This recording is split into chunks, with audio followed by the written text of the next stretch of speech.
Bismillahirrahmanirrahim. Assalamualaikum warahmatullahi wabarakatuh. Innahu wa nastaghfiruh wa na'udzu billahi min syururi anfusina wa min sayyiati a'malina. Man yahdihillahu fala mudilla lahu wa man yudlil fala hadiya lahu. Wa asyhadu an la ilaha illallah wahdahu la syarika lahu wa asyhadu anna Muhammadan abduhu wa rasuluhu la nabiyya ba'dah.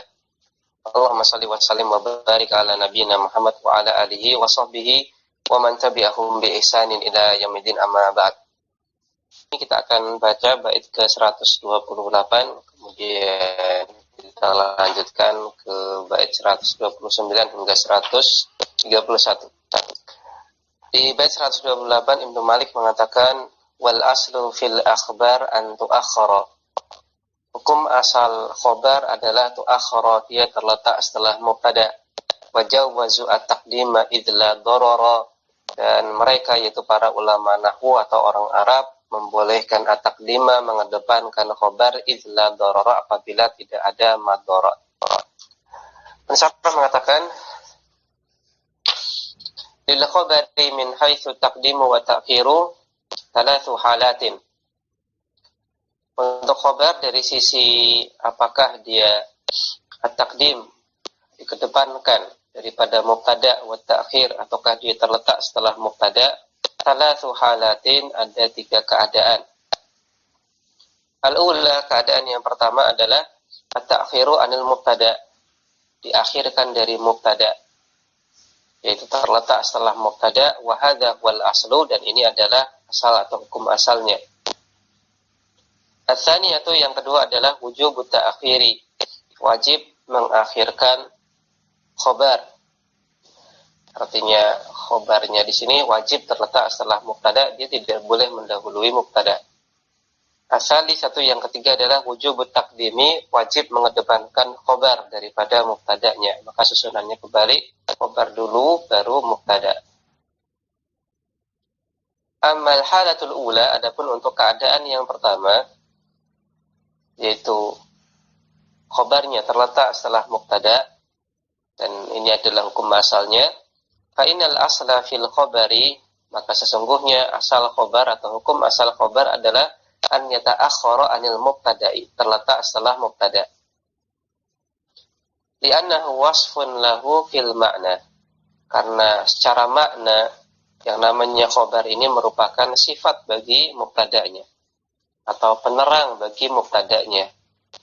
Fastahaqqa at-ta'khira, sehingga dia berhak untuk diletakkan di akhir, yaitu terletak setelah mubtada. Kal wasfi, sebagaimana sifat ataupun sebagaimana na'at. Ya, maka sebagaimana na'at man'ud, maka yang namanya na'at itu terletak setelah man'ud. Maka secara makna yang namanya khobar ini merupakan penerang ataupun sifat bagi mubtada, maka ya dia harusnya terletak setelah mubtada. Wa yajuzu taqdimuhu al-mubtada'i, namun boleh juga untuk mengedepankan khobar atas mubtada idza lam yajib ta'khiruhu wa lam yajib taqdimuhu, apabila tidak dalam keadaan wajib mengakhirkan khobar dan juga tidak dalam keadaan wajib mengedepankan khobar. Contohnya dalam kalimat Muhammadun Rasulullah, Muhammad adalah utusan Allah.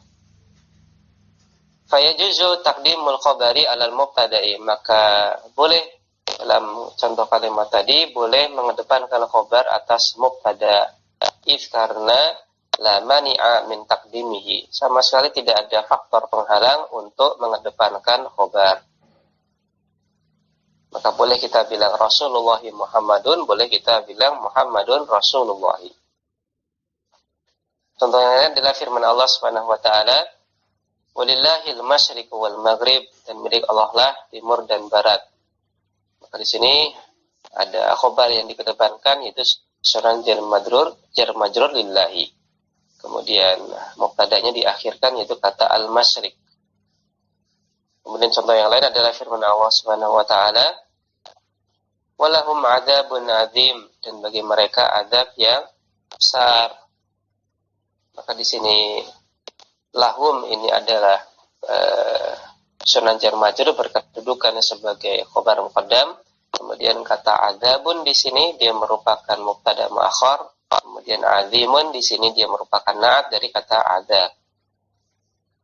Maka kita jumpai di sini susunannya adalah susunan mubtada khobar, hanya saja di sini khobarnya muqaddam. Ya, kemudian mubtadanya muakhar, dan di sini kita jumpai mubtadanya berupa isim nakirah. Itu kata adzabun, dan boleh nakirah di sini. Ya, kenapa? Karena di sini disifati oleh kata adzim. Ya, ditaksis dengan adanya na'at untuk mubtada yang nakirah, yaitu dengan kata adzim. Maka mubtadanya boleh nakirah. Fataqdimul khabari fil ayataini min qabilil jaizi. Maka kasus mengedepankan khobar dalam dua contoh ayat tadi min qabilil jaizi adalah di antara contoh jaiz, ya, boleh mengedepankan khobar. Ya boleh-boleh saja, artinya tidak wajib. Ya, boleh pakai susunan normal, boleh juga dibalik. Khobarnya dulu baru mubtada. Wa hadza makna qaulihi, maka ini adalah makna perkataan Ibnu Malik wal aslu fil akhbar, dan seterusnya. Maksudnya adalah wal aslu wal ghalibu fil akhbari, hukum asal dan ghalib, ya, seringnya atau mayoritasnya atau dominannya fil akhbar untuk khobar, an tuakhkhara an mubtada'atiha, adalah diakhirkan dari mubtada'nya. Maksudnya adalah terletak setelah mubtada'nya. Wajawazan nahwiyuna at-taqdima. Namun para ulama nahwu juga membolehkan untuk mengedepankan khobar idza apabila lam yatarattab alaihi fasadun lafziyun au ma'nawiyun. Apabila tidak berdampak adanya rusak dari sisi lafaz pada kalimat atau rusak dari sisi makna dalam kalimat tersebut, alama sayubayyinu insyaallah, atau boleh dibaca alama sayubayyanu insyaallah, sebagaimana yang nanti akan dijelaskan insyaallah. Kalau di cetakan saya ada tambahan kalimat wal alifu fi qawlihi an tuakhkhara wa isla darara lil itlaqi. Huruf alif yang terletak pada an tuakhkhara, ya, ada alif setelah ra-nya, wa isla darara, ada alif setelah ra-nya, ini lil itlaq, alif itlaq. Baik, ini adalah pembicaraan tentang hukum asal khobar, yaitu terletak setelah mubtada. Kemudian kita bicarakan takhirul khobar wujuban, keadaan ketika kita wajib meletakkan khobar setelah mubtada. Ibnu Malik mengatakan famna'hu hina yastawil juz'ani urfan wa nukran adimai bayani. Famna'hu, maka ya, cegahlah untuk mendahulukan khobar hina, ketika yastawi al juz'ani urfan wa nukran, ketika dua juz, ya, kedua bagian kalimat pada jumlah ismiyah tersebut, yaitu mubtada atau mubtada dan khobarnya tersebut serupa dari sisi yastawi, ya, sama, yastawi sama dari sisi urfan wa nukran, dari sisi ma'rifah atau nakirahnya. Adimai bayan, dalam situasi keduanya tidak ada kejelasan. Ya, maksudnya adalah ya, karena sama-sama ma'rifah atau sama-sama nakirah, maka di sini pendengar bisa salah paham. Pendengar bisa salah paham. Ini sebenarnya maksud dari pembicara itu adalah khobarnya di depan, kemudian mubtada'nya di belakang. Tapi gara-gara antara mubtada dan khobar ini sama-sama ma'rifah atau sama-sama nakirah, maka si pendengar bakalan menyangka bahwasanya kata yang terletak di depan kalimat ya tetap mubtada'nya, padahal yang dimaksudkan oleh pembicara itu adalah khobar muqaddam. Kadza idza mal fi'lu kana al-khabara aw qusida isti'maluhu munhasira. Kada begitu pula juga dilarang dilarang khobar didahulukan bila mana ia berupa kalimat fi'il sebagai khobarnya, karena apabila khobarnya berupa jumlah fi'liyah apabila khobarnya berupa jumlah fi'liyah, maka tidak boleh didahulukan, Ya, karena nanti malah merubah susunan kalimat. Ya, harusnya jumlah ismiyah malah nanti jadi jumlah fi'liyah. Atau dilarang juga menjadikan khobar muqaddam, yaitu penggunaan khobar dengan maksud dimahsur. Jadi batasi, yang nanti dibatasinya dengan kata innama atau kata illa. Ya, karena fungsi memahsurkan, dihasar, dibatasi, itu adalah untuk mengakhirkan khobar. Maka ketika kita dihasar, kalimatnya itu ada hasar dengan kata innama atau illa, maka khobarnya wajib terletak di belakang mubtada. Karena dengan adanya hasar ini menunjukkan bahwasanya memang khobarnya itu harus ada di belakang. Au kana musnadan lidhi lam ibtida. Au lazimi sadri kaman li munjida. Atau dilarang juga khobar didahulukan, yaitu menjadikan khobar disandarkan pada mubtada yang mempunyai lam ibtida. Maka ketika mubtadanya itu memiliki lamul ibtida atau lam taukid, maka khobar harus terletak di belakang. Kenapa demikian? Ya, karena lam ibtida ini, yang namanya saja ibtida, maka dia harus berada di sodar, harus dia berada di sodar, di awal kalimat. Au lazimi sadri kaman li munjida. Atau ketika mubtada'nya ini merupakan kata-kata yang lazim, harus as-sadr, berada di depan kalimat. Contohnya adalah isim istifham, maka dia punya hak untuk berada di awal kalimat. Maka apabila mubtada'nya merupakan isim istifham, ya tidak boleh khobar mendahuluinya. Misal dalam kalimat man li munjida, ya, siapakah sang penolong untukku. Maka mubtada'nya di sini merupakan isim istifham, yaitu kata man. Maka di sini ada beberapa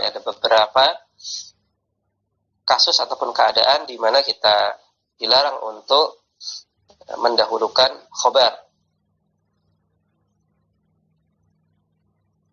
Yang pertama adalah apabila antara mubtada dan khobarnya yastawi, sama, setara, baik sama-sama orfan, sama-sama ma'rifah, atau nukron, sama-sama nakirah, dan adimai bayan, dan juga tidak ada faktor penjelas bahwasanya sebenarnya di situ adalah ada mubtada yang diakhirkan dan ada khobar yang dikedepankan. Kemudian yang kedua adalah apabila khobarnya berupa jumlah fi'liyah. Apabila khobarnya jumlah fi'liyah, maka tentunya apabila kita balik khobarnya dulu baru mubtada, maka nanti malah jadi jumlah fi'liyah, bukan jumlah ismiyah lagi, maka tidak boleh. Kemudian yang selanjutnya adalah apabila ada hasar, apabila ada hasar dengan innama ataupun dengan illa, maka ini pun khobar harus di belakang. Kemudian yang keempat adalah apabila mubtada'nya memiliki lam ibtida. Apabila mubtada'nya dilekati lamul ibtida atau lam taukid. Karena namanya saja lamul ibtida, maka dia harus terletak di awal kalimat. Kemudian yang kelima adalah ketika mubtada'nya merupakan kata-kata yang punya hak untuk berada di depan kalimat. Punya saudara, punya hak untuk berada di depan kalimat. Contohnya adalah isim istifham. Contohnya ka manli munjida. Apakah penolong untukku. Maka itu adalah kurang lebih ada 5 keadaan yang disampaikan oleh Ibnu Malik di mana kita dilarang untuk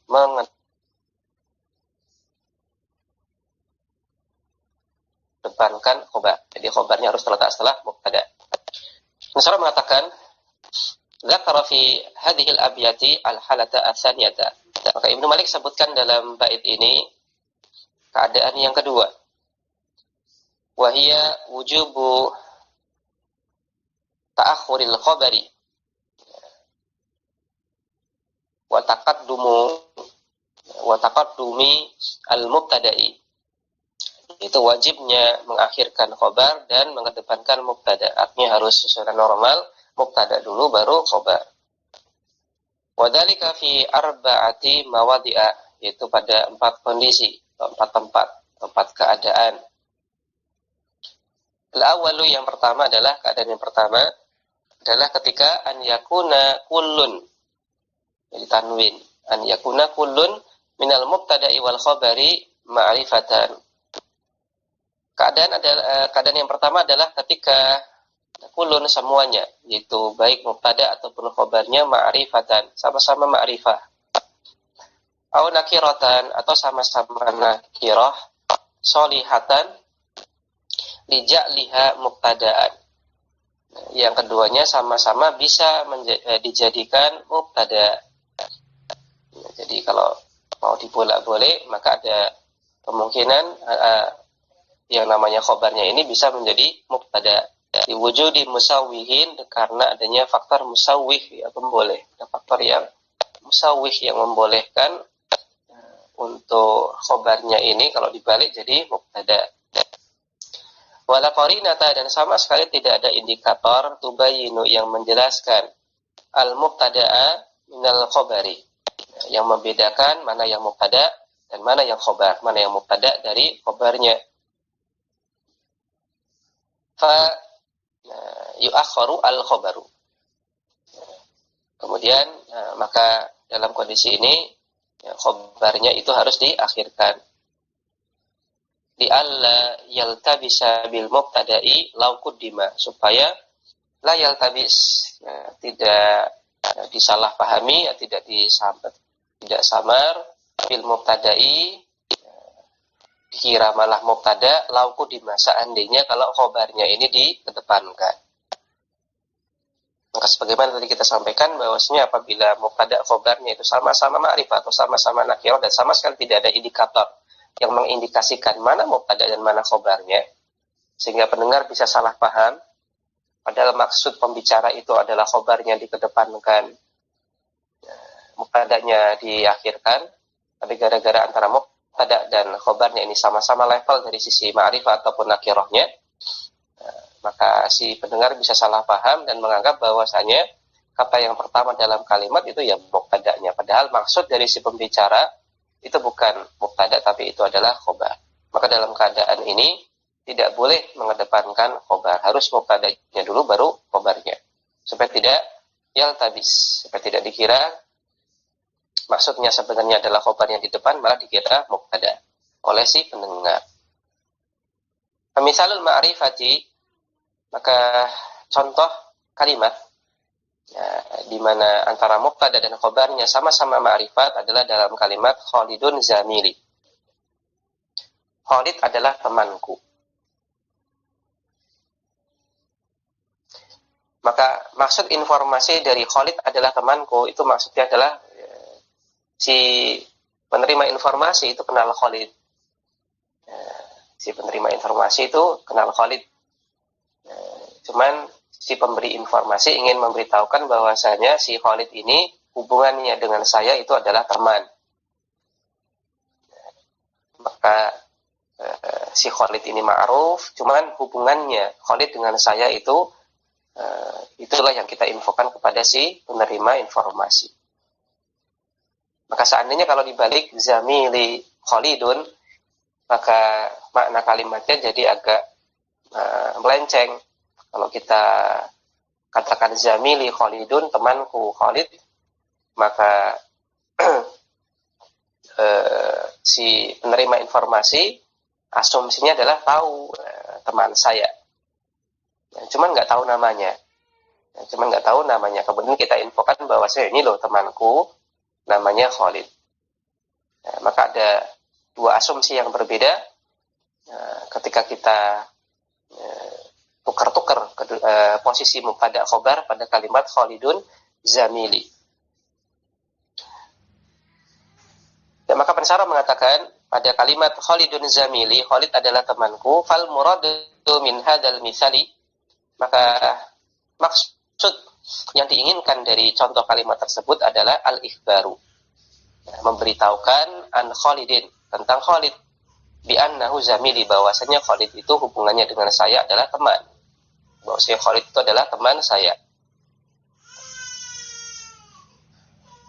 Di anna sami'a ya'rifu Khalidan, karena asumsinya adalah sami, ya, pendengar itu ya'rifu Khalidan, itu mengenal Khalid.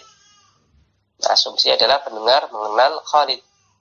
Walakinnahu yajhalu alaqatahu bi, akan tetapi yajhal, dia tidak tahu alaqatahu, hubungannya bi denganku. Tapi si pendengar itu tidak tahu hubungan Khalid dengan saya. Li'anna al-ghaliba fil mubtada'i an yakuna ma'luman lis-sami'i, karena ghalibnya, dominannya, seringnya yang namanya mubtada itu adalah sesuatu yang maklum lis-sami', sesuatu yang telah diketahui ataupun dikenal oleh pendengar atau penerima informasi. Wal khabaru majhulan lahu, dan umumnya untuk khabar itu adalah majhulan lahu, sesuatu yang majhul, kama taqaddama, sebagaimana penjelasan yang telah lewat. Falau qultu, seandainya aku katakan, atau lau qulta juga boleh, seandainya engkau katakan zamili Khalidun, temanku adalah Khalid, lam yasiha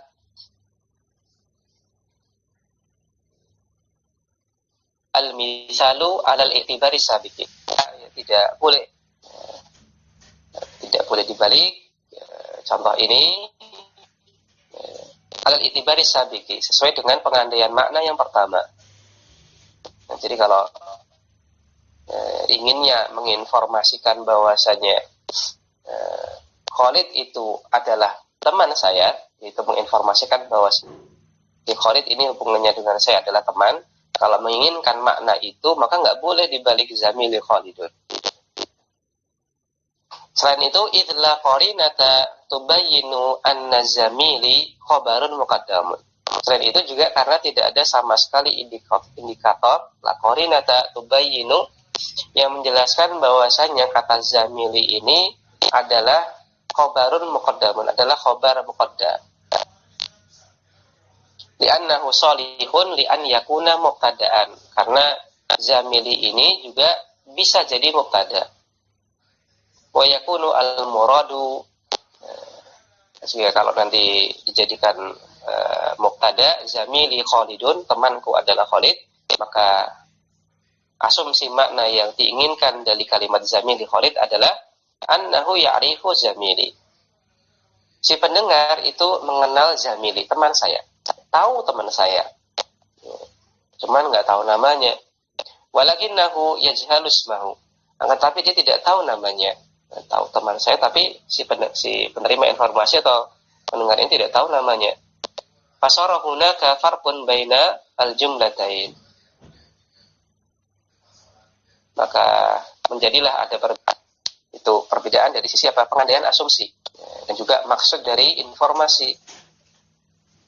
Maka ketika terjadi seperti ini,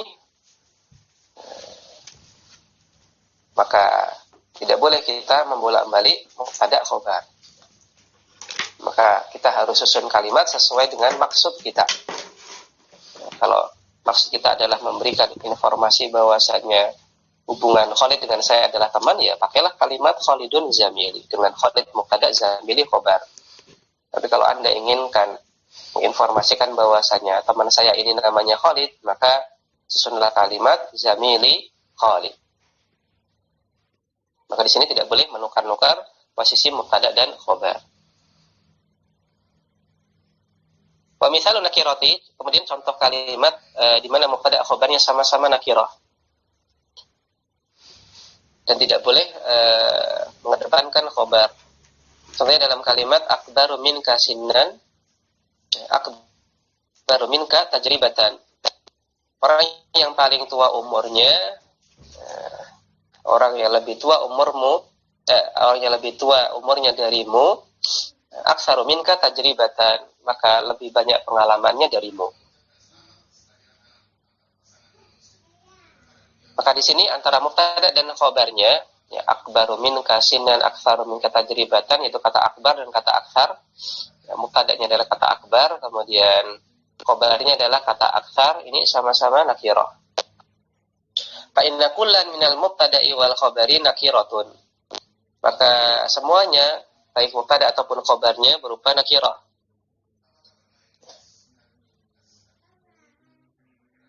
Wa kullun minhuma mutakhassisun bil majruri ba'dahu. Dan keduanya sama-sama ditaksis. Ya, ditaksis dengan adanya jar majrur ba'dahu yang terletak setelahnya. Artinya bahasa sama-sama nakirah dan sama-sama ditaksis. Artinya apa? Nakirahnya levelnya sama antara mubtada dan khabar. Ini berbeda halnya kalau misalkan satunya nakirah murni, dan satunya nakirah tapi ditaksis. Maka ini level nakirahnya berbeda. Karena nakirah murni, level kenakirohannya jauh lebih tinggi daripada nakirah yang ditaksis. Ini masih ada indikator untuk pendengar memahami bahwasanya yang ditaksis inilah nanti yang berhak jadi mubtada.